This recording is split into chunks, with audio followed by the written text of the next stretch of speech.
Hi, welcome to True Creeps, where the stories are true and the creeps are real. We'll cover stories from grotesque gore to the possibly plausible paranormal, to horrifying history, to tense and terrible true crime, and everything else that goes bump in the night. We're your hosts, Amanda, and I'm Lindsay, and we want you to join us while we creep. We cover mature topics. Listener discretion is advised. Hello, everyone, and welcome to our Christmas episode. We have discussed, 3 years of Christmas monsters before this? Yeah. And ultimately what we learned is holiday season is pretty fucking scary. I mean, yeah. and not just because people are fighting each other for the last insert popular toy name. Yeah, I mean, that too. Everyone loses their fucking minds. But outside of that, we have a lot of Christmas monsters. We've talked about, dare I say, almost all of them. I couldn't really find too many left to make a whole episode out of. I couldn't find any other ones. I was okay, we've looked at them. And anytime it was a list of Christmas monsters, I was done it. Or it's another name for one that we've done. Because they have 37 names each for some reason. And I'm oh, a new one. No, it's not. No, it's not. It's the same one. But ultimately, yes. Holiday season's fucking scary and we're here for it. So today what we're going to be sharing is some spooky holiday stories. I know we've been talking about it a lot, but this episode's our last episode of the year. I know. I don't know how this year has already almost finished. I was talking to one of my coworkers earlier, and I feel 2023 just snuck out. Yeah. That's what it feels like, that the year just went by so quickly. I think we're piling so much into this year because the last couple years, with COVID and all the lockdowns and things like that, everyone kept putting everything off. And this year it was no excuses. You have to do it. You have to go visit these people. You have to go to, the concert. You have to do this. That is true for one of us. I traveled almost every month this year. It was insane. And I have remained a hermit joyfully.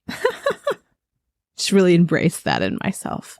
Okay, that works. That's what I'm planning on doing this month. I'm giving Amanda a okay look because she doesn't know how to sit still. I don't. I really don't. No, it's just if she's sitting still, it's because her batteries died. That's all. Or I'm dead. Yeah, same thing. Same thing. Are you replacing the batteries or not? Are we letting it go? Are we throwing it in the dump? Yeah. To be a dump ghost. Dump ghost. Yeah. Yeah. Well, our first spooky topic is going to be Elf on the Shelf. How do you feel about Elf on the Shelf in general, Lindsay? Okay, so two things. I love the idea of whimsy fun and a reason to introduce magic and magical thinking and those things to children. Mm-hmm. I do not love the police state that part of it, right? Of the elf is watching and reporting back to Santa. I just don't feel like that's necessary. Yeah. I feel like we've got a magic elf in our house once a month and we're cool with it. Is a fun time in and of itself. Just be weird and have it make little marshmallow igloos and build a gingerbread house and ride a weird stuffed animal and fall in love with a Furby, make elf Furby children, take over the world. These are all very whimsical Christmas time things, that we should be supporting. The standard. Your average creation of a cryptid Christmas. Elf Furby? And it's the Elf on the Shelf Furby baby. Ooh, yeah. Anyway, Elf on the Shelf. Oh, we're recording an episode? Oh, yeah. Yeah, we were talking about Elf on the Shelf. We went on a tangent. That will be in the end, of course. But always. Elf on the Shelf. Yeah, I agree with you, Lindsay, how it's the concept's a little creepy. I get it, though. I get it. And so for the parents that do it, no hate. Because you really, truly need to do whatever it takes to, keep these feral kids in check. And I understand that wholeheartedly. I mean, look. The idea of Santa in and of himself is also he knows if you've been good or bad. So be good. Santa, yeah, in general is creepy. A few years ago, my sister-in-law's convinced my son that Santa is actually on the moon watching him at night. So that led him at random times to just look up at the moon and say, do you think he's watching me right now? Before making a choice. But also we would be with other people or some of his friends and they'd be like, what the fuck? I mean, and then in a nutshell, that is Sky Daddy religions. Are we wrong here? Like, because a lot of people say that, like, if you don't have religion in your child's life, how do you teach morality? Like, what is right and wrong? The idea that you have to have, like, an external party to judge whether it's good or not. Yeah. Is an interesting assumption. But anyway, my point is just that that's very, like, Sky Daddy-esque. Yeah. To look up and go, is he watching me right now? And someone's going to be like, oh, he's religious. That's probably what they would think. They wouldn't think, oh, he's talking about Santa on the moon. Yeah, he'd point at the moon. He'd be like, is he watching me right now? But like in little, like 3-year-old speak. Perfection. And then we would laugh and everyone's like, what the fuck are they? What is he talking about? Who's watching? He's like Santa. And, pointing at the moon, Santa. Perfect. And, yeah. We looked crazy. But I get it. I understand the elf thing. Elf on the Shelf starts out already creepy, right? But there's a few stories online that make them even creepier. Also, in the fact that they are a fucking doll. Oh, well, yeah. Right? Like, they are a doll. Which can be haunted, right? Oh. Especially if used. Yes. So while researching, we came across a couple strange Elf on the Shelf stories that we're going to share. And the first one is from a lady named Rachel DeAngelis. And Rachel decided to hop on the Elf on the Shelf trend after several years of successfully avoiding it with her kids. But she's like, you know what? Let's put a spin on it. Let's make it even more magical and Christmassy. And she started it with elf babies. And she even wrote like the cutest little backstory and said that they were harvested from branches of an evergreen tree on Thanksgiving Day. Harvested. But cute. They like were born on Thanksgiving. Not like they were plucked or picked. Harvested. It's an aggressive verb. It is. But her kids liked it, okay? At first. Perfect. I love that for them. Her intention, though, was that the babies would grow into elf children and then they'd become the elf adult. As they do. So she had, just more to the story, and I think they could be around longer. So her 7-year-old quickly became terrified of the elf babies. Same. Especially at night. Same. And he said that he woke up at 3 a.m. several times. And each time the elf babies were standing on the end of his bed, holding hands with one another and staring at him. And then, of course, to make it even more fucking terrifying, because of the lighting in his room, their shadows were very big on the wall. Perfection. I just need you to know that, like, in my head, the ghosts in this house are just rubbing their hands together like, oh, we are gonna fuck with this family. Like, we are gonna do some scary shit. So, okay. Rachel tried to assure her son that it was a dream or maybe his overactive imagination. But then she was like, oh, maybe it's not just his overactive imagination because there are some weird things going on. So her car keys disappeared and then she found them somewhere she would never put them. And like, okay, that does happen with children or ADHD adults. So like, there's times when my keys have been in a place where I'm like, I don't think I did that. But I mean, are you haunted or just do you have someone moving them? And is it a child or yourself? Who could say? Yeah. So then she would lock a door and she would come back only to discover it was unlocked.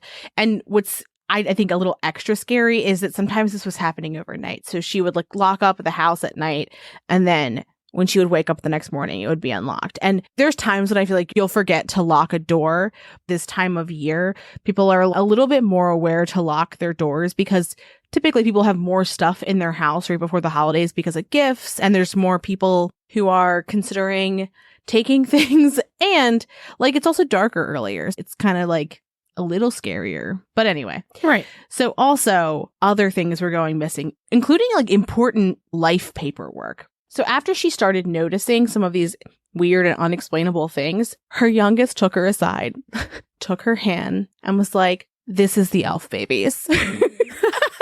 And like, can you like picture this scene of like, he's like, Rachel, come here. Give me your hand. Look at me. It's the elf babies. Like, it's like a serious like conversation is what I'm picturing. Is that what you're picturing? Yeah. Like, it's just like a very tender, like, it's not just you. You're not alone. But it is the elf babies doing this. Just ruining our lives. Ruining our lives. Telling Santa on us. Fucking narcs. Yeah. So Rachel would put the elf babies on the kitchen counter and then like come back and they would be gone. Then she would put them in another place and she didn't say where. And then they were gone from there too. So she went to her children and were like, do you know where the elf babies went? And so then they started looking for them too. And they found them in a place where no one had put them. I just need you to know that as we look through this story, a significant other is not mentioned. But can you imagine completely scaring your entire family because you keep moving these elf babies? I think that is something that Ben would abso-fucking-lutely do. I think he would be like, oh, this is the easiest prank fucking ever. All I have to do is move these tiny dolls 3 feet and move something important, and you're gonna think that these tiny dolls have come to life. 10 out of 10, I think I would also do this. But anyway, it starts to get weirder in a way where you would have to do more committing to the pranks. Yes. So one night, while her son was crying, he begged for her to lock them up, which also, at this point, these things would be locked up. These would be Yeah. I would have already done that. The first time I was like, is it the elf babies? They would be someplace else. Because if it's going into my head, that means that these poor children are fucking terrified, right? Yes. So just imagining this little kid, he's like, Mommy, please lock the elf babies away. You know what I mean? I can't wait for someone to make this into a horror movie. Yeah. Oh, 10 out of 10 would watch. But so she locks them up in a cabinet. And we don't know if that means that she put them in a cabinet where it was a china cabinet where there was an ornamental lock, or if she just put them in a cabinet so that theoretically they couldn't just walk away because, I don't know, elf baby strength I don't think could open a cabinet door. That would be too heavy. But I mean, maybe these are super elf babies. We don't know. And so it gets worse. So they get there, they go to this possibly locked or just heavy cabinet, and they're gone. They were in the sink, but here's what's worse. There's more of them. And the new ones, and there's a picture of them, and the new ones look like they're fresher. So are these babies having babies? I don't know. And again, this is also what makes me think significant other is around, because can you imagine being I'm going to put these fuckers in the sink and then I'm going to add some new ones? Oh, yeah. And they're going to be terrified. I can picture myself doing it and laughing hysterically. As the kids are tormented and terrified and... Amanda, I have told you about my childhood where my parents had a man with a chainsaw chase me when I was 3 to 4 years old. Okay, but that's not a nightly torment, okay? It's a one-off funny thing. The look I'm giving Amanda is she's judging me for my non-existent, never to exist children, traumatizing them. And she's like, yeah, but your parents only had a man chase you with a chainsaw once. It's fine. That's way worse than just one time. It wasn't you were afraid to go to bed, the chainsaw man was going to come in your bedroom. Anyway, so, okay, we've got these tiny dolls. Now we've got more dolls. And so she's like, what am I going to do with these things? I know what I'm going to do. I'm going to send them to a friend in the mail. And in her write-up of this, Rachel mentions that this is a former friend. So we don't know if she was fuck this person, right? And sent them haunted elf babies, or if that's perhaps what ended their friendship. Amanda, you look at me right fucking now. Yeah, this will end our friendship if you send me fucking haunted dolls. Check your mailbox. Never. I can't wait till I visit again. I feel like it's very fair to end a friendship over haunted dolls, though. Especially, all joking aside, if you had children in your home and someone sent you something haunted, that is kind of fucked. Also, if you have animals in your home, because there's a doll we won't even talk about because she has too much animal shit associated with her. I don't even say her name. Yeah. Because she stresses me out.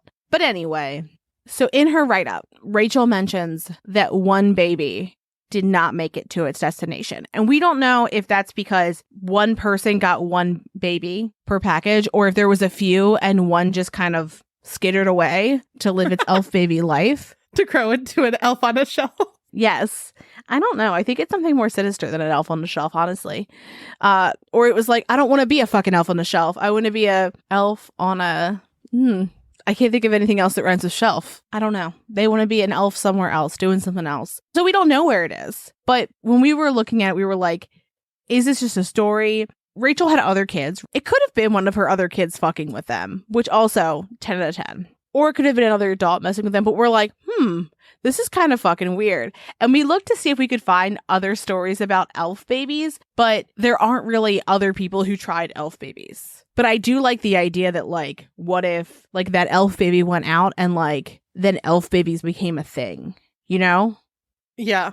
Yeah. Now it's just creepy. Like, you suddenly go to, like, Walmart and it's, like, elf babies and it's like, no. How? You know? Right? But terrifying. And those kids are scarred and probably hate Christmas now. But okay. And also, like, just to describe what these little things look like, they don't not look like Elf on a Shelf, but they also, I want you to think of an Elf on the Shelf and a chicken nugget had a baby. That is kind of what they look like, but they've got very big eyes. They do. Compared to their faces. Mm-hmm. But like similar outfits. There's like red. Oh, yeah. The look is the same. Mm-hmm. Yeah. But terrifying. So as we were doing our search of trying to find more elf baby stuff, we did see several videos about the adult Elf on the Shelf being caught moving, right? Yeah. I don't love that, but I do so thoroughly love the compilation videos where a person has put a doll on fishing line and then they kind of like run it under the couch. Yes. And then another person's just sitting there and then they pull it and the person like throws themselves a fucking round. Because I absolutely would do that, but it just made me think about that. Because what a fucking funny thing. Yeah. And a lot of the videos, some of them were like weird, like, oh, I don't know how to explain this. But also, you know, there's a lot of clever editing now. But some of them were just silly like that, where it's Elf on the Shelf and it like falls over and they're like, it's haunted. But like the fan turned on, you know? Yeah, or like something else touched the shelf or something like that. Exactly. Or it was sat there in a way where it was going to fall over. Right, right. So there was one story, though, that we found, and it was about 2 Elf on the Shelf dolls. And there's this lady who purchased them secondhand. Nope. Immediately fucking no. You do not buy secondhand dolls. But she took 2 of these guys home, okay? A decision. And almost immediately after purchasing them, she started having weird things happen. One, they were moving around the house. Like she was putting them somewhere and she'd find them in another room. I have chills. And then at one point, there was a fire in her home. And luckily, it wasn't serious. No, like major damage or anything. But still scary, right? Fire in the home is scary. So the lady was a fan of a paranormal group, and she actually ended up sending the dolls to them to have them investigate them. Okay. And the group is called Live Sci-Fi Paranormal Network, and they pretty much live stream their investigations on YouTube. And once they were received, Tim from that group said that he also had some strange things happen to him. And he said that at one point, there was a glass inside of his cabinet that randomly shattered. Oh. And he's like, I looked it up, like, what could cause that? And it said, like, it could be a crazy sound thing, but, like, obviously none of the other glasses were broken. I don't know. And then he said also, like, when he got them, that they just had a weird vibe about them. And he couldn't tell if it was just one of them that was causing him to feel that way or if it was both that might be haunted. Now, Tim did a live investigation of the dolls. And I will say I do not agree with a lot of his methods used. But a lot of the people that watched that live that like left comments when he did it a while back said that they were seeing interesting things happen during the live. So what he tried to do first is he ruled out little things like, could the wind or the air be moving them because they're so light? So he was kind of showing, he's like blowing on them. He's like, see how they can move kind of easily. And the first thing where I'm like, I don't like it, is he was trying to communicate them through EVP sessions. And I got Zach Bagans vibes from him because he was very disrespectful, I think. At one point, he said something along the lines like, if you don't speak into the recorder, I'm going to throw you into the fire pit. I never quite understood why some people who advertise themselves as paranormal investigators approach investigating an object or a place in that way. The idea of being that disrespectful, I just don't think is helpful or useful. I get that if you're trying to get ratings, I would imagine that like if you're a person who believes in ghosts and you're a paranormal investigator, I don't understand why you would conduct investigations, we're going to put that word in fucking quotes, in a way that is aggressive and antagonizing, because I feel like that is legitimately dangerous. It is. For you, for your film crew, for the people who are around you. And so it makes me wonder if people who do that simply do not believe. Because if you did, I feel like you would have the like appropriate amount of respect and reverence for something that could hurt you. Mm-hmm. Exactly. I feel the same way. So at one point, he actually did light them on fire too. And I was just like, yikes. But again, like a lot of people said, hey, I noticed this or I saw this. I'm like, trying to get through it. I'm like, okay, can I see the same stuff? Well, what the viewers saw was things like orbs and just like strange things in the background. And then a few of them also had like timestamps where they're like, I hear faint speaking or whispers.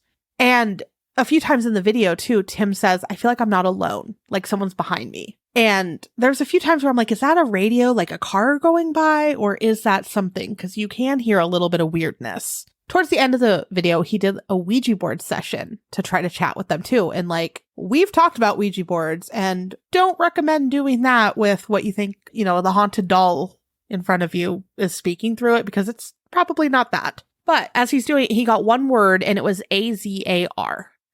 And one of the comments in the live said that meant fire in Persian. Oh. So I looked it up just to make sure, and it does mean fire or flame. That's interesting, and I do not like it. That is interesting. And I don't think, like, unless he did heavy research before to try to, like, mimic that and pick a word in another language that meant that, I don't know. I feel like, wouldn't you go, like, Latin? Usually, yeah. Like, I feel like you wouldn't be like, I'm going to find a Persian word for fire. Yeah.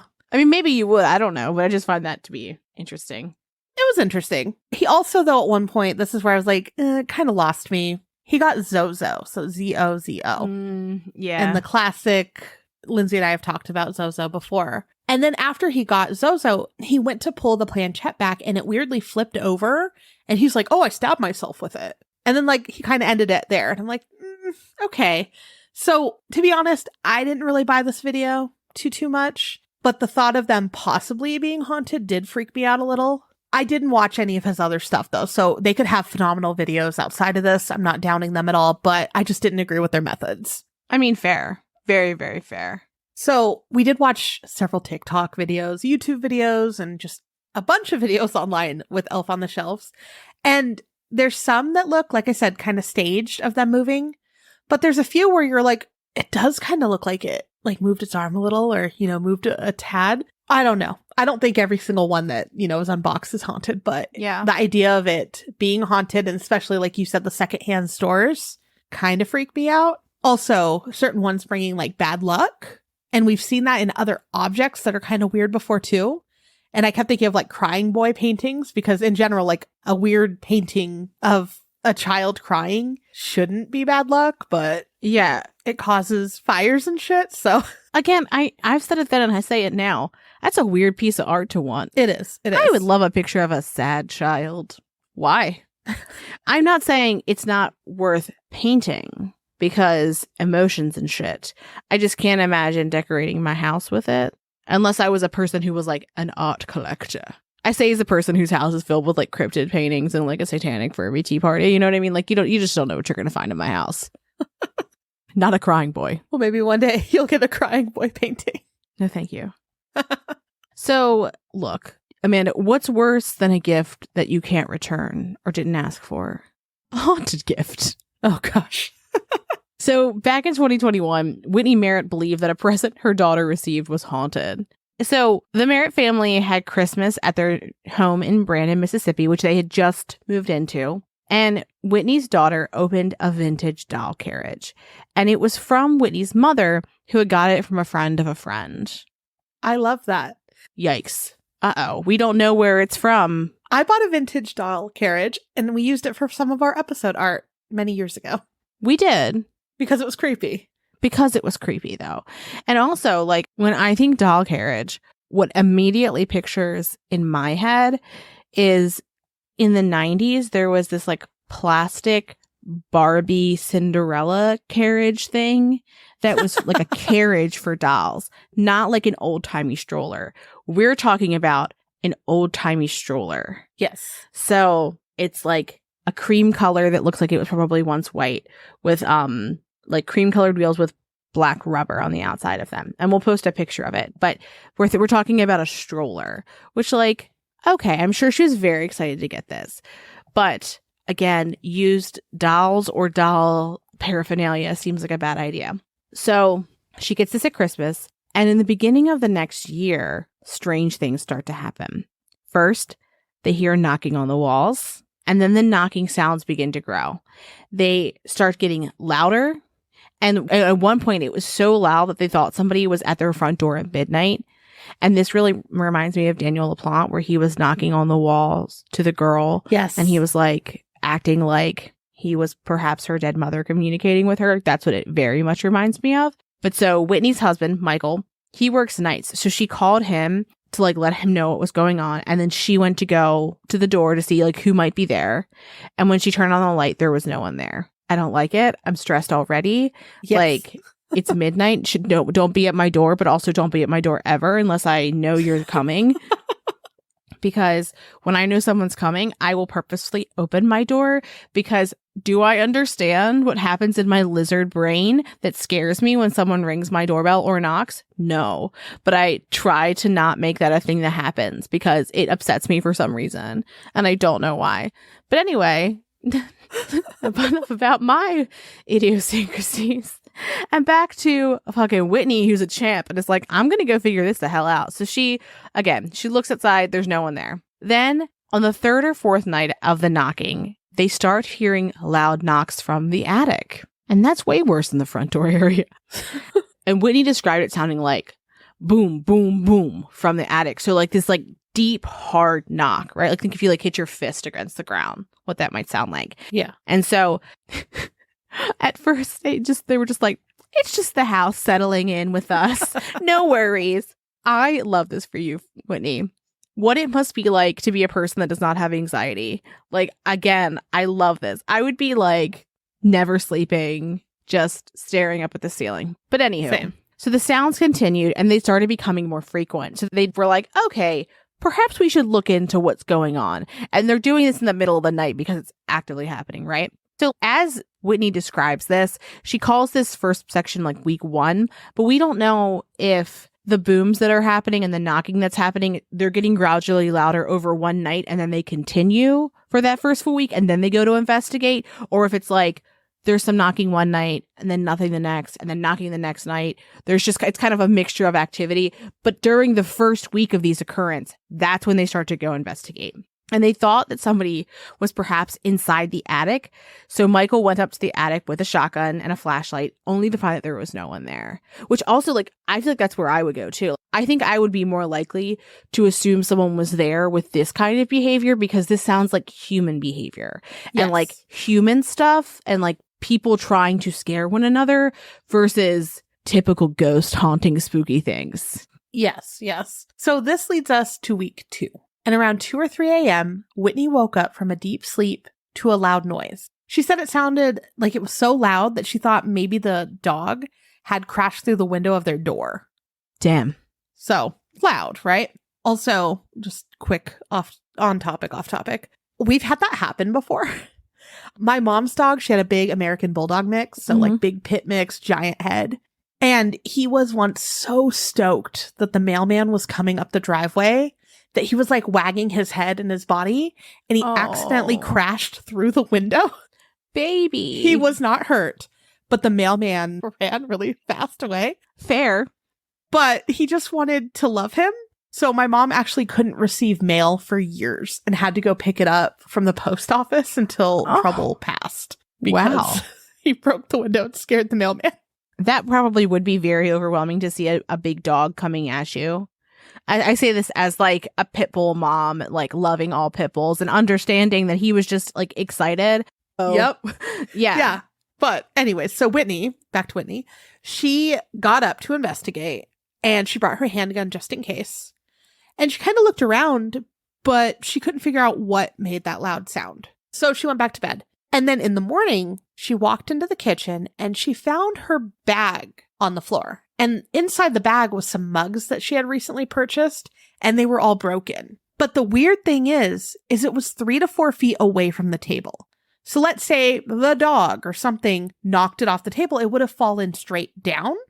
Yeah. But this was like, it fell far away, like someone kind of tossed it off the table.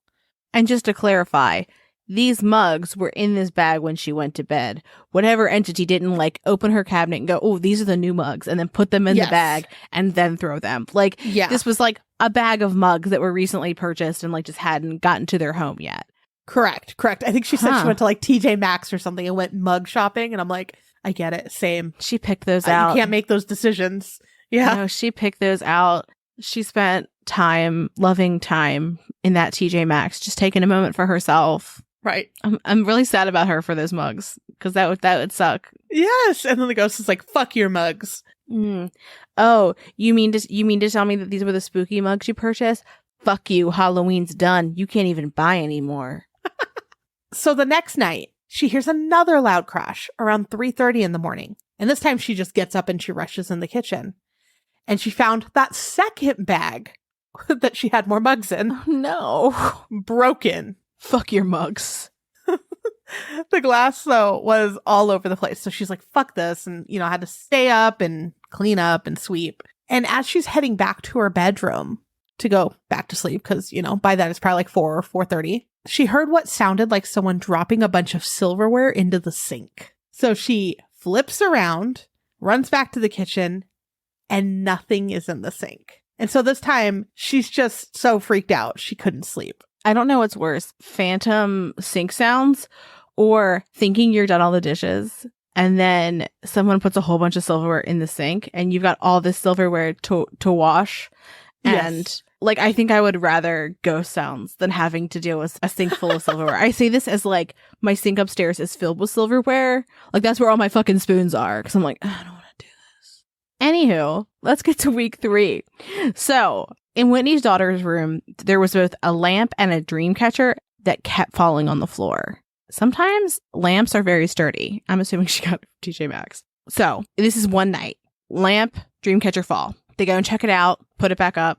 It's fallen, but there's not much else. So then they go back to their room. Then they come back for the second time, pick the lamp up, fix the dream catcher. And when they're walking back to their bedroom that second time, the bathroom door slams when they're walking by it. And at first they thought maybe one of the kids had went into it and just shut the door hard, but the lights never turned on.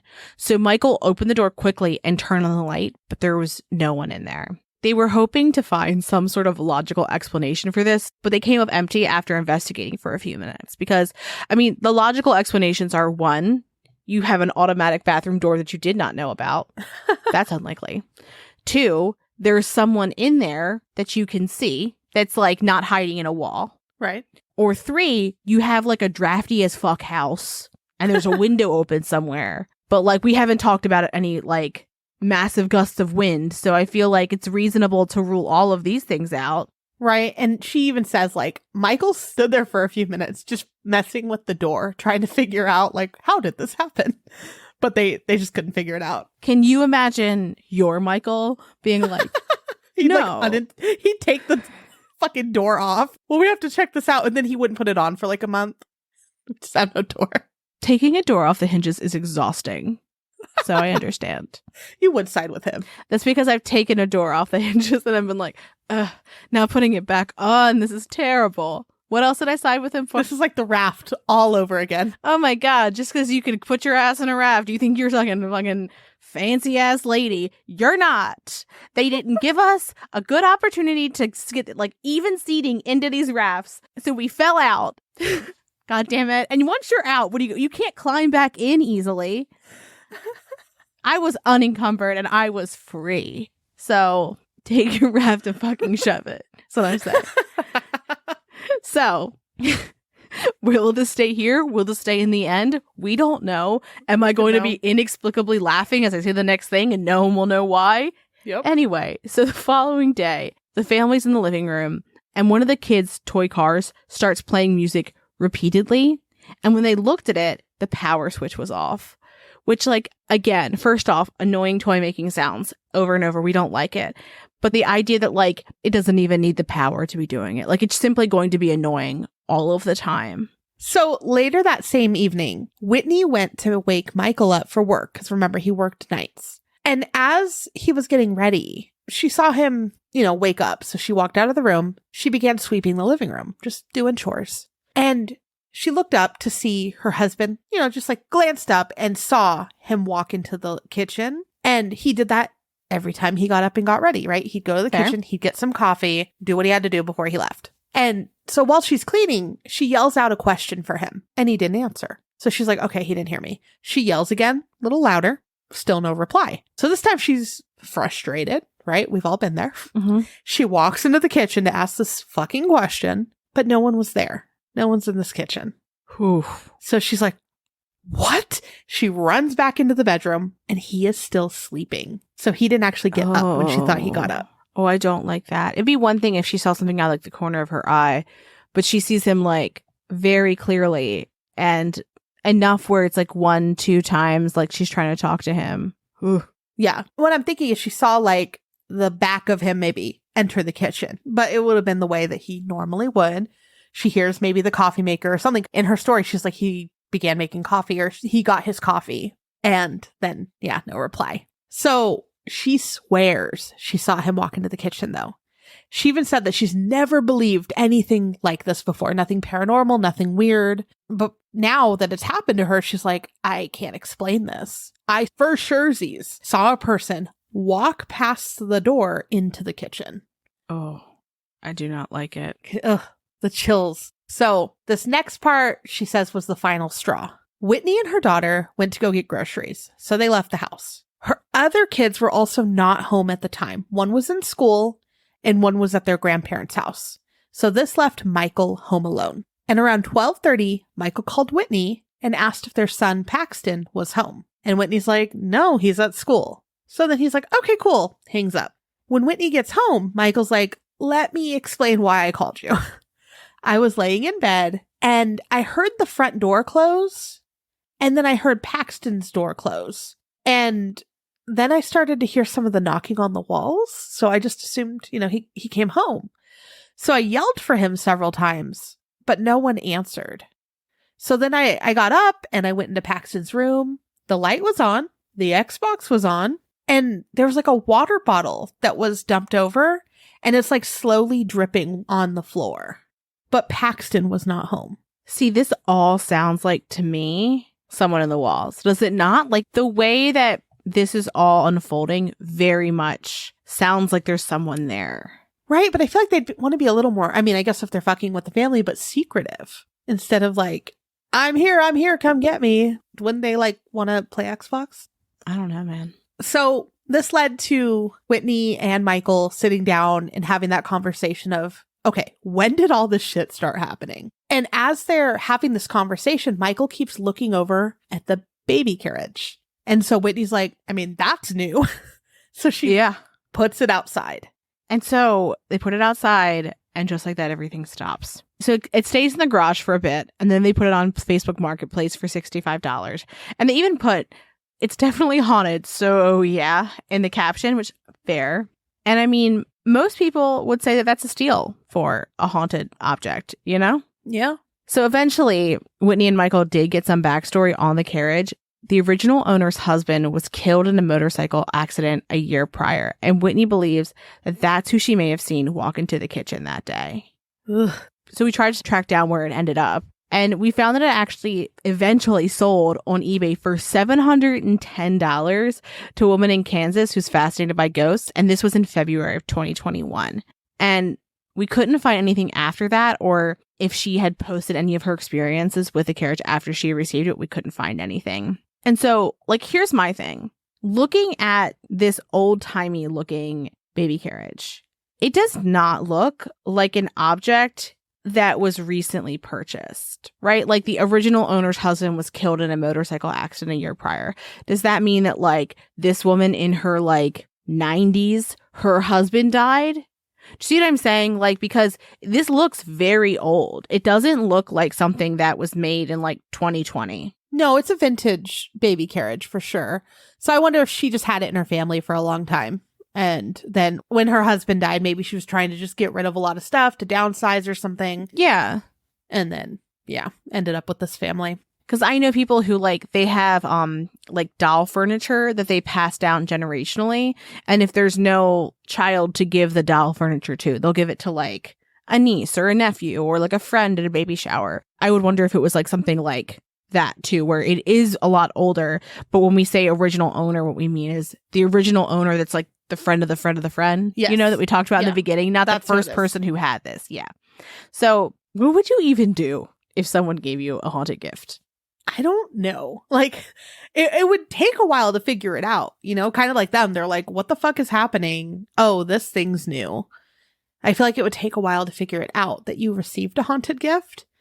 But maybe this is a PSA, if you receive something on Christmas and weird shit starts happening shortly after, it's one of your Christmas gifts. It's fucking haunted. So I know a person who sells collectibles, and they have like some things they keep at their house, some things they keep in storage. But when they get something in, they'll often like sort through it at their house. And so they were sorting through it. And that was a routine system they had where there was always new, weird, old things coming into their home. Yeah. And I happened to be staying with them for a bit. And I remember like the feeling of the place feeling neutral, just neutral, to there just being this like very dark and ominous feeling the next day. Like, yikes. Truly night and day difference in terms of how it felt. And I was like, okay, like maybe there's something going on in me. You know what I mean? Maybe I'm just having a bad day or something because I'm trying to like write it off. Yeah. And I was like, okay. And then it didn't go away after a little while, like a day or two. So I said something to the person. I was like, hey, did you happen to bring in anything that was like very old? And they were like, always, right? Because they have collectible kind of stuff that they have in their house. And I was like, here's why. And they were like, I don't think there's anything like that right now. And I was like, you don't need to believe me. That's cool. But something's going on. Right. It was very bizarre. I didn't stay there for much longer after that. But I remember that feeling of being like, everything is fine. And now there's this weird, dark, like ominous feeling. Ugh. Also, an aside, this happened to just like timing wise work out for when we moved out. But like, it was very bad. Like, I couldn't sleep at night. Ooh, I wonder what it was and who bought whatever that was. It was the weirdest fucking thing. That is weird. So, in our weird, creepy Christmas adventures online, we also found some haunted Santa stuff. So, let's just chat about it. First, there's a haunted Christmas hip hop Santa Claus. This one got me. I was like, what? That's the title of it. That's the title of it. We didn't name it that. They did. So, the seller's name is EBACIO. And when we looked at their page, it seems like they actually sell a lot on eBay. They have over 3,000 sales and with 100% positive feedback. So like good for you, but nothing else they sell is haunted. So it's just this guy. Yeah. And if a person is a haunted seller on eBay, am I more inclined to believe that the item is haunted? Or if they don't sell stuff and they're like, but this one fucking thing is haunted. Like, I don't know, like which one is more credible. I think the one where they're like, this one fucking thing is haunted. Same. Because if everything's haunted, how do you know that anything is haunted, right? Like, isn't it likely that it's just one fucking thing? And like, how are you fucking living in a house with 1,000 fucking haunted objects just like going fucking nuts all the time? That always gets me, yeah, when they only sell haunted things. And I get there are some that say, like, remember how we talked about the people that would take your haunted item if you couldn't find a place for it? So I understand those people exist. Oh, yeah, because they come with stories, yeah. Yeah, some of the ones that we've seen, though, it's like they paint their doll's face and they're like, it's haunted. And you're like, how do you tell? So it's a tricky thing trying to tell if something really is haunted or not haunted on eBay. But I think when someone has, over 3,000 sales, 100% positive, everything else is normal, random stuff. And then this one thing is haunted. I'm like, okay, maybe this is. Yeah, that feels more credible. So the description on the listing said, don't know what is going on with Santa. Batteries installed and it didn't work. Now it goes off in the middle of the night with no one around and wakes me up. I don't know what makes it go on and off when it wants, and it makes a noise. The arms move back and forth. I've tried everything to figure this out. I purchased from a woman who said she just wanted to get rid of it and didn't tell me why. She said, just take it out of here, and now I know why. Good luck with this, Santa. I gave her $2 for it, and that is all I want. Not shipping with the batteries. Creepy. Also, look, we're just going to put it out there. When someone says, just get this out of here, you don't do that. Unless that's what your job is like the haunted object removal, right? Like if that's your job, sure. But like, there's a different thing from like, I don't care, just take it. I'm just trying to move a lot of stuff. It's $2. And I don't care, just get it out of here. Yeah. And those are two different things. They are. One of those means it's haunted. One of this means it's clutter. Yeah. And the intersection is it's haunted clutter, which you also do not want. So unless they are just so thoroughly indifferent, just take it out of here. I don't care. Yeah. Yeah. Can I say that I love his outfit, though? He's like a leather daddy. Like, I don't know why he's called hip hop Santa. He's leather daddy Santa. Like, he's got like a little like a leather cap with a star on it, and he's got leather pants and a leather jacket. They look like they tie on the sides too. Yeah. Something. Oh, it's a whole fucking vibe. I'm like zooming in on this photo. Yeah. So for only $2. Oh no, eBay, it's fringe on the side of his pants. This can be yours. Oh, fringe. Okay. Yeah, magnificent. It's funny, but I don't know. I don't think I'd want a haunted Santa. But if I was going to have one, it would be him. It would. Yeah. So the next haunted object that we found is actually Mr. and Mrs. Claus. So it's a pair. Oh, I love it. $2 set. Oh. And it's from Rennoc. And the name of it is Haunted Rennoc, Mr. and Mrs. Claus. And the seller is valuepercha_parrot_stands. Checked out their page too. Of course we did. Big eBay seller. Over 1,000 sales, 100% positive feedback. Again, no other haunted items, just these. And so for both dolls, they're those dolls that you see at like every grandparent's house for some reason around Christmas time. And they're the ones that hold the candle and they have a song and they move the candle. And they're just terrifying in general. Can I tell you my favorite part about these is that the Santa in this set is a short king. Like, he's standing on like a step stool and she's just in her dress. Yeah. And I love the idea that Santa's a short guy and that Miss Claus is like significantly taller. They're in love and going to burn children with these candles. Yeah, right.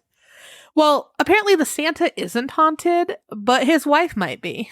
Perfect. So her music still turns on, but she doesn't move. And the weird thing is her battery compartment is empty when the music turns on. Same. And they were looking at Santa's battery compartment and his is all rusty and just doesn't work at all. So she's like, he doesn't work, but it's a set. The seller says perhaps there might be like another internal battery somewhere that they just can't find that allows the music to play on Mrs. Claus. Okay. And so I was like, why would there be two battery compartments, right? Like, I looked at the box. They have the box even. They'll send you the box. And I Googled around too, like the company that makes it, Rennoc. And I couldn't find anything about separate batteries or separate battery compartments. And a lot of other eBay listings for them or similar stuff from, the same company seem like it might only have one place for a battery. So okay, I don't know.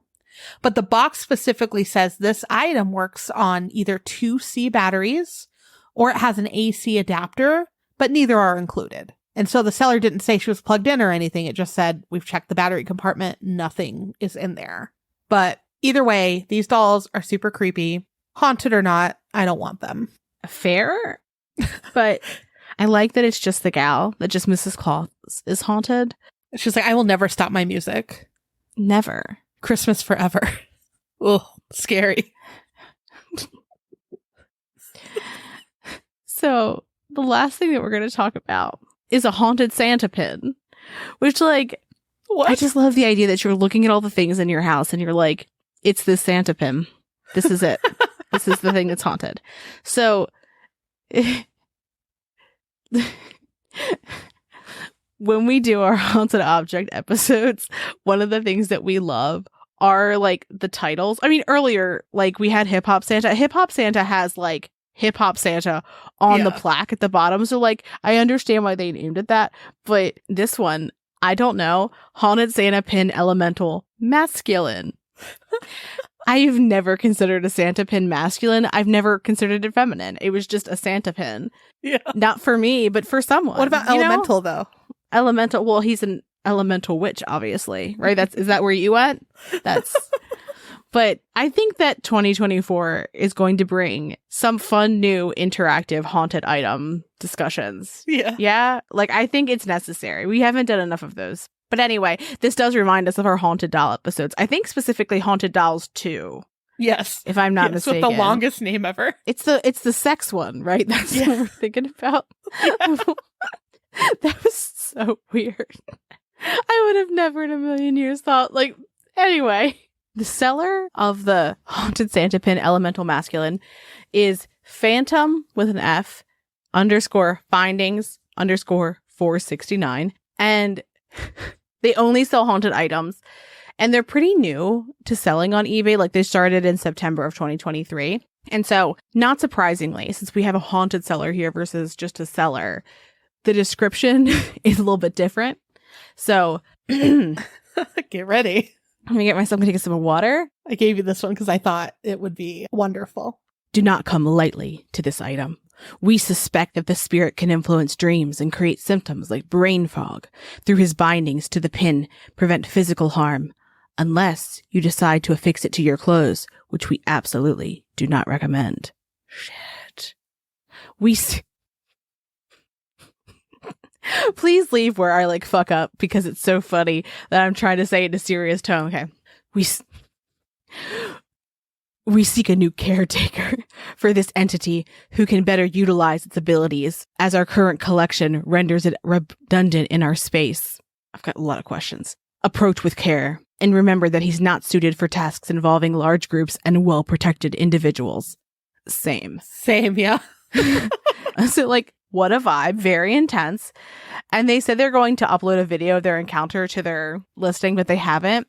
Mm-hmm. I have so many things. You start, man. What are your comments? I just want to say, for only $20, this could be a mere yours. $20, you could be its caretaker. Yes. I just was going to put it out there. If you're looking for a caretaker, that sounds like you're trying to pay me to do a job. I'm just saying, if you're a caretaker of an old haunted house, someone's paying you to do that. You're not here's $20, I will be the caretaker of the haunted house. I mean, I'm sure some people would pay to do it, but generally a caretaker is a paid position. Right. So there's pictures of this pin front and back. It looks like it's seen better days, right? It needs to be cleaned. It looks like someone tried to burn it, or that they got cigarette ash on it. Yeah. And on the back, it says copyright 1984 Hallmark cards. Fuck, haunted Hallmark. Yeah, haunted Hallmark. Okay, let me just starting from the beginning. We suspect the spirit can influence dreams and create symptoms like brain fog through his bindings. What are they storing this in? Also, you've got an array of items in your home, right? You start having nightmares. How many things down the list is the used Santa pin? Yeah. Do you see what I'm saying? Right. Old carriage, creepy dolls, piano that plays on its own, elf babies that keep fucking stirring shit up. Way down the bottom of the list is this dirty pin. Right, but super haunted. I just feel like there's a lot of things that I'm going to get to being haunted before I get to the Santa pin. Yeah. Also, I mean, we seek a caretaker who can better utilize its abilities. Ooh. Influence dreams? Maybe we need to send it to the CIA, right? Wasn't that their thing? Are you ready? Are you ready for our short story? I hear a knocking at my door in the middle of the night. A stranger is there, peering into the glass. Should I open the door? He seems friendly enough. He has a Santa pin affixed to his lapel. How scary could he be? I open the door. I open my door slowly, apprehensive, but he's wearing a Santa pin. How bad can he be? He comes into my home. I say, would you like a cup of hot cocoa? It feels right, you know what I mean? And cookies. And cookies. So he comes in. It is then he unearths a machete. He begins to cut me. I awake with a fright. It was all a dream. Could it have been caused by the Santa pin?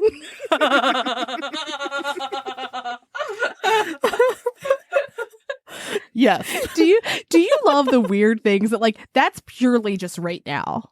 That's just right now me going. See, I took it the other way though. I took it as so it can influence dreams. So you can use it by going, oh, wouldn't the Santa pin look great on you? And you'd influence their dream to do something for you. Wait, what? You took it as, okay, they would use it to their advantage by knocking on people's door to murder them. And because they had the Santa pin on. Like it's a a magical amulet.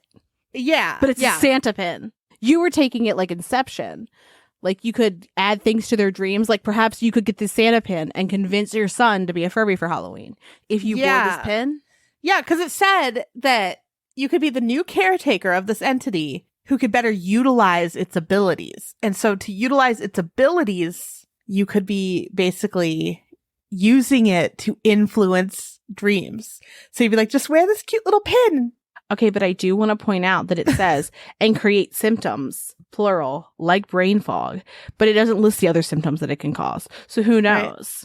Right. I have so many questions. Yeah. Also, they're looking for a new caretaker who can like really take advantage of these abilities, as our current collection renders it redundant in our space. So they've already got like a fucking Dreamweaver pin or other item, like somebody else is better at it. I mean, let me just say yes, because they have everything you can think of, including an active demon possessed dog toy. So they got a lot happening. Wow. Imagine being a demon and you're like, I'm looking for something to possess. I'm looking for something to possess. And everything is taken but a dog toy. Yeah. That has to be demeaning.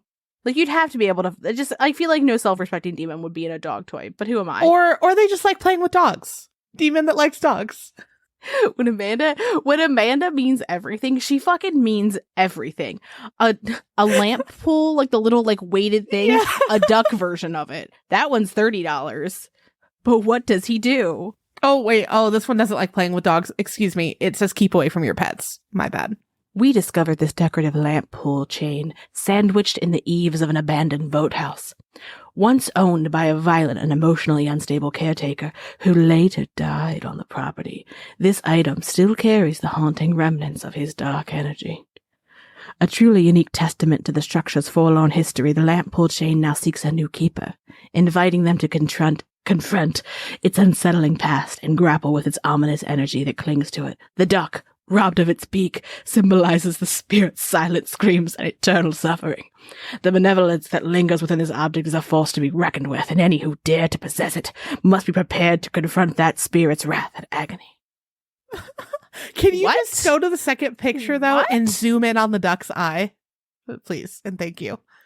That duck is a flirt.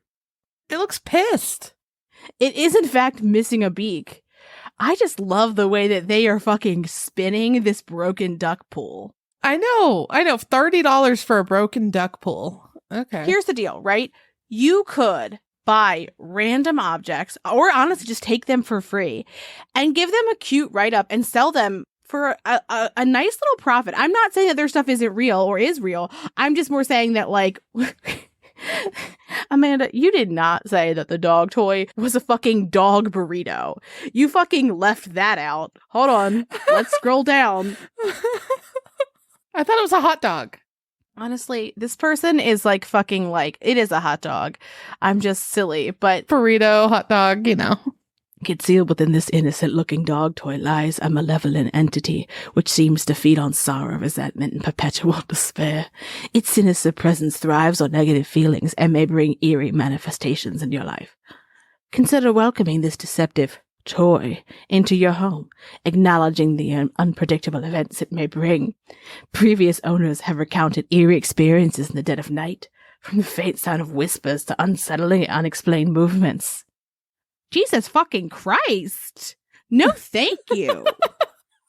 I just like the accent. Oh, my ominous reading of these. Yeah. Are we just gonna, we need another episode where I'm just doing readings of it. No notes, no comments, simply that. That's going to be the episode. No notes. No notes, no comments. But they are weaving a tale, and I appreciate that. They are something. Mm-hmm. They are, in fact, doing it. I love the idea that, okay, yes, I love the idea of actual haunted objects, right? And finding someone that'll take them. Yes. But as with everything, you know, there are people that find something old and they're like, this is haunted. Let's sell it for double its price, right? And they put it online. I'm not saying it's this person, but in general.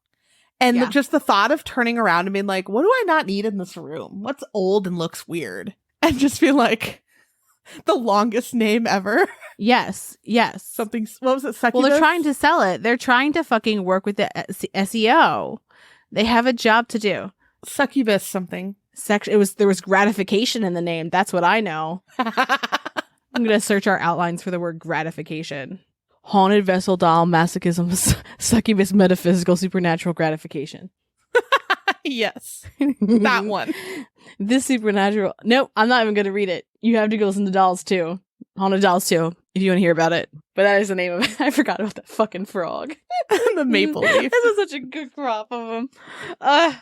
Never enough haunted objects. They're fun to talk about. Yes, they are. Well, this is the end of 2023 for us. Or is it? Question mark. So this is our last new episode of 2023. We'll be back next year. Oof. It went by fast. It really did. I'm excited for next year. We've got fun stuff coming up. Yes. Oh, and you know who else would probably fucking love a Santa pin, by the way, that could mesmerize people and do Inception? Fucking jam cats, right? A jam cat would love a magical, mystical pin that could help it steal jam more efficiently. Yeah. Is that not true? All I kept thinking of is you're like, let's send this to our jam cat Patreon. Oh so I was like, God, no, don't do that, no. Lindsay. Stop. No, this was a cute segue to say thank you to Mary, who is our first and only jam cat patron. And yes. honestly, all of our patrons. We love you all. Thank you for supporting us throughout the year and making True Creeps fiscally possible. Yes, for sure. Yes. Thank you all. And we love interacting with you in our Discord and those that aren't part of our Patreon that are part of our Bat Bonfire as well. I love interacting with everyone online. It's fun. We had a riveting conversation about what kind of socks a spider would wear. What a fucking time. You never know. Sock anarchy was my vote. I like that somebody said, like, I can't find that many socks that will match. So simply sock anarchy by default. And I was like, you know, good thinking. Yeah. They will all be black socks, but they will be different. That's fair. Yeah. Yeah. Also, another thank you for everyone that's listened this year, shared us, left reviews, everyone that took part in our giveaway and interacted in any of our social media. Thank you. Thank you. And with that, have a great rest of your year and weekend. Thanks for creeping with us. Thanks for listening. And as always, a special thank you to our patrons who support us via Patreon. Please see the link in our show notes to learn more about how you, yes you, can begin to haunt the dump, guard vortexes, or even become a scorching Sasquatch. Ooh. Also in our show notes, you can find the link to our website, more information on our sources, our social media handles, and our merch store. We'd love for you to keep creeping with us. So if you like this episode, please subscribe, rate, review, and share the show with your fellow creeps and or ghosts. I beg of you.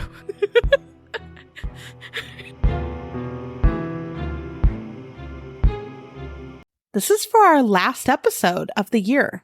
You had a dog bark right in the background. Would it be an episode of ours if we didn't have an animal yelling or doing something in the background? I know. I don't even know what she's doing. You know what the cat likes to do is sit in front of her kennel and stare at her. Oh. She's like, what if I made you very mad? Yeah. Okay, so we're already going to go off topic real quick. I text you something, I think it was last week. Yeah, I saw Did you it. see there's Furby babies? I'd already seen it. They're called furblets. And Yeah. look, I'm not a huge fan of them because it's all of the annoying parts of a Furby without all the creepy cool parts of it, right? Because it's like basically just like a stuffed animal that like will play music and talk. Yeah. It's not like interactive where it's reacting to what you've done, right? Like feeding it or throwing it or saying go to hell until it repeats itself. I was just excited for all the weird shit people are probably going to do with it. Yeah, I don't think so though, because it's not really different than any other stuffed animal that makes noise when you do it's something. different. Yeah, like it's not interactive. It's just like a stuffed animal that makes a sound. Think the McDonald's versions of Furbies. And it makes a sound. That's what the Furby-let things are. They're not interactive in the same way. Furby scientists. That's true. Furby scientist. Can I tell you that I saw someone make a like glittery Furby Halloween costume recently? I know exactly what you're talking about. It's like made of tinsel, kind of. It's pinata-esque. Oh, she's stunning. Yeah. Gorgeous. 10 out of 10. I sent that to one of my cosplay friends and I was like, hey, like, what would it take to make this monstrosity? And she's like, oh, nothing. We could do it in a day. That would be incredibly easy because Ben could like 3D print that faceplate and the mouth. All right. Well, let's see if I can stay on topic and get that done for next October as I'm building whatever the fuck Ollie decides to be. Can't you just like subtly start putting Furbies in Ollie's life in the hopes that he will request being a Furby? We could try. We could definitely try it. That's a good, weird, creepy test to, test on children. Yeah. Can you put it in their head so they think that they're picking what they're going to be, but you picked it a year ahead? Can you inception Ollie to want a Furby costume? You know what? We'll see. We'll try. Yeah. You know what I didn't see? I didn't see any Furby costumes. I bet they would win every contest. Yeah. You don't see a lot of them. I saw a sweater yesterday that just had him peering in the window and it says he sees you when you're sleeping. And it's like a kid sleeping and he's like creepy in the window. And I really wanted to buy it. Oh my God. Am I going to just write in fucking Sharpie on this tissue box in front of me? He sees you when you're sleeping. Mothman? For a Christmas sweater? For the Oh my gosh. before? Mothman with like a Christmas hat on. He sees you. And like a fake beard that's kind of falling down. You're sleeping. Like disheveled, please. I love it. Mothman. Xmas. Sweater. Can you hear me writing on this tissue box? A little bit. Magnificent. There we go. That's going to happen. All right. Another tangent. So many tangents. Okay. That's at least relevant. So we were talking about Santa Claus already being like a voyeur of children, right? He's already like, are you being good? So now we're just like, oh, he has an assistant. I mean, in for a penny, in for a pound, like. We also at one point convinced him that our like Wise camera in our living room, that Santa could hack into it and check on him occasionally. Oh, I like that Santa's a cyber criminal. And so sometimes when he'd like act up, we'd be like, hope he didn't see that. And I guess that's probably creepier than the damn elf itself. You might as well just have an elf on the shelf, like hanging from the camera. I didn't have to do the work for that though, because the parents are out doing so much work. They're doing a lot of work. It's a lot of magic work that is required for an elf on the shelf. Because I've seen where like on like TikTok videos or what have you, where the kid's like, he didn't move last night. Yep. It's like, and the fear, because they're not allowed to touch it either. If they touch the elf, then it's like done. Like the magic's gone. It's a lot. I already didn't do well with having a baby monitor because that scared me. I would scare myself. Oh, because you would see things like move just a little bit, or like you would think you saw something moving? Yeah, well, I was always afraid that I was going to look and something would move. And then like I have to like go in there. Like I'm the mom. That's fair. I have to be the one to go in there. No, that's fair. That's fair. And I was just telling my mom today. So when Moo sees me in my front window, she stands on the back of the couch. She looks at the window and she wags her whole body and she scrunches her eyes. So what I've started doing is I'll scrunch my eyes and I'll wag my body back at her. And if I don't do that, she'll paw at the window. Like, hey, you're not doing our thing. So like I could absolutely see her being like, whoop. Uh-oh. You need a dishwasher. Yeah, I'm the dishwasher. Just kidding. Ben does most of our dishes. But part of it is that you have to put them away before you can wash more dishes because they're on the counter. Yes. And not that doesn't happen when you have a dishwasher. It's just that like they're not typically on the fucking counter blocking everything. Right. I don't know. Yeah, it's on the list. It's just not the highest thing on the list, Because I've also never lived in a place where the dishwasher actually worked. That's crazy. So it's not like I know what I'm missing. Like I'm always like, this dishwasher does a 70% job and I will not be doing this. I'm not going to like do dishes to do dishes. I'll just wash it. It's easier than like loading, unloading, and then being like, nope, this is still dirty. Let me do it again. No, you need to try it out. It's life-changing. Well, also dishwashers are better now than they once were. So. Yes. And also, I was living in Florida for some of these dishwashers, and the water's different there. It's like it's harder, so it leaves different types of stains on the glasses. Just think anything in Florida. There were some things from Florida that were okay, like my husband. There's like that one guy that you found there, like that one guy, like he was fine, I guess. That dude that you brought home is fine, but everything else. He won't even listen to our podcast, so like. I could say whatever I want about. We could be like, there's nothing good. There's nothing in Florida. Nothing good. Not a single thing. And he'd be like, la, la, la. Fucking completely unaware. I do have the quickest tangent question for you, Amanda. Of course. What was Ollie's most annoying toy, or child in your life's most annoying toy? He had this Mickey Mouse Clubhouse keyboard, and it had only like 3 keys. Sounds bad. And it would play the same song over and over and over again, but he loved it. And then my mom thought, oh, what would go along with this? a Mickey Mouse wand that plays the Mickey Mouse Clubhouse theme song over and over and over again.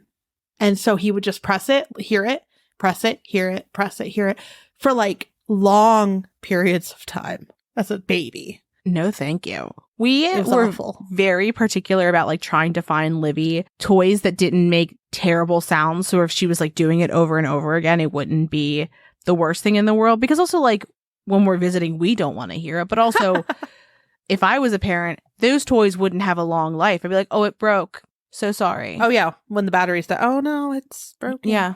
And then my mom would be like, let me get you new batteries, honey. And I'm like, oh no, I've thrown it off a cliff. It's broken. Yeah. Livy had this duck. It was called like Mr. Quackers. I think that was like the name that was on it. Maybe I've named it that. That's I don't cute. know. But it would quack, which like, okay, that's cute. But it also, when it moved, because it like kind of like went around on the ground, it made this very loud clicking sound. And it would run into anything and everything it could find. And then it would just like click, make this loud clicking sound with like a motorized sound. And I'd be like, all right, click, click, click, click, click. And I was like, turn the fucking thing off. Like the first time like we were there, like I accidentally like hit it because it was like one of those things where if you touch it, it will like activate. And Livy was sleeping. I was like, I'm like whisper yelling to like try to get it off. And it was just also the most grating sound. And I'm pretty sure that that toy ended up at Ashley's parents' house. She was like, you can have this. You bought her this toy. It can live here. Yeah. This is a toy for Lainey and Pop-Pop's house. That's fair. Yeah. Loud toys suck. Moo has spoken. Spoken. She would not let me consider like holding on for a fucking second. Oh God. The duck, robbed of its beak, symbolizes the spirit's silent screams and eternal suffering. The benevolence that lingers within this object is a force to be reckoned with, and any who dare to possess it must be prepared to confront that spirit's wrath and agony. Turn the fucking